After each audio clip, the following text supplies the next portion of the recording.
Hey there, everybody! Thanks for all the engagement. I want to focus this video on my thoughts and opinions about going to the U.S.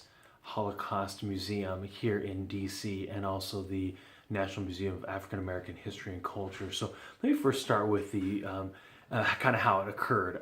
Went to the didn't know you could get the day passes, by the way. So went to the Holocaust Museum, was able to get passes for 3:30. It was 1 o'clock. Went over to the African American Museum. Actually, stood in line for just 2 minutes and got tickets the day of, which was nice.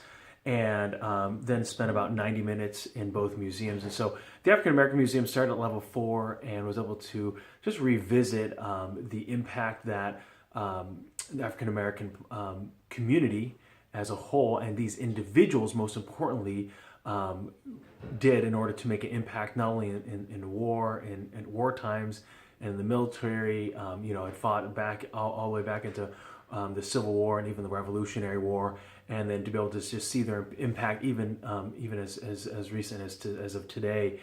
And just a reminder of how difficult it was for them. Probably one of the most profound things when I was in the sports area was rewatching a video about Jesse Owens and how he really was the first track and field athlete to win 4 gold medals in one Olympics, and also how it really defied Hitler at the time because it was in Berlin, and what a class act he was at recognizing just the beautiful city, beautiful place that he was in. But yet the struggle that Jesse Owens had when he came back to a segregated America and the difficulty that was just number one, it's appalling, right? But that was the time. That's what existed back then.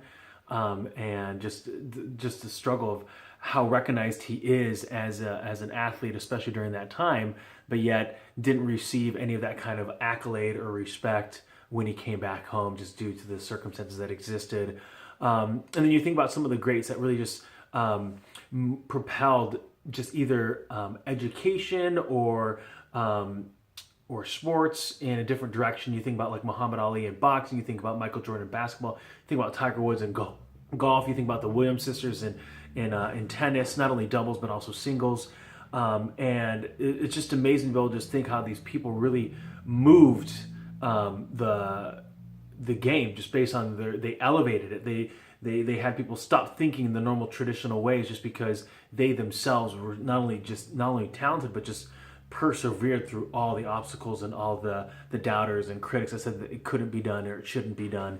And then went to the 3rd level and saw again just how music and it was great just to be able to relive some of the music and the television and the movies and how much the African American culture has really permeated, and the strength and the power that existed within the culture. And so that was just beautiful to be able to see. Obviously now it's 2017, so we still have a long way to go to be able to kind of change that. And very powerful. Walked away. I didn't go down to the first floor. There was a long line to be able to go through the slavery part, and kind of glad that I didn't, since I was going to the Holocaust Museum afterwards, to just horrible situations in human history where things were just not done properly. So, not done properly, but just it was just a horrible situation, and it just shows humanity in its ugliest, right? So I'm glad I actually didn't see that part, but it'll also give me another chance to be able to go back and experience that and in a different setting, in a different time. And so I'm grateful for the people that curate the museum and try to bring forth what they feel is going to put into light the reality of what it was back then. The civil rights movement was extremely powerful, and the segregation was just is palpable, man. You could feel it, and just the difficulty that it was for these wonderful humans to get a equal stance in the United States.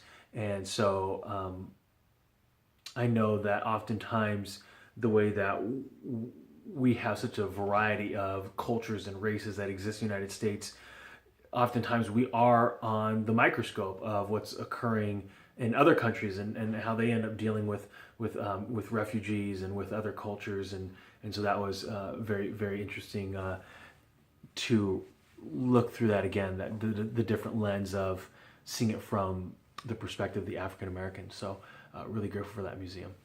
I'll do another video for the Holocaust Museum.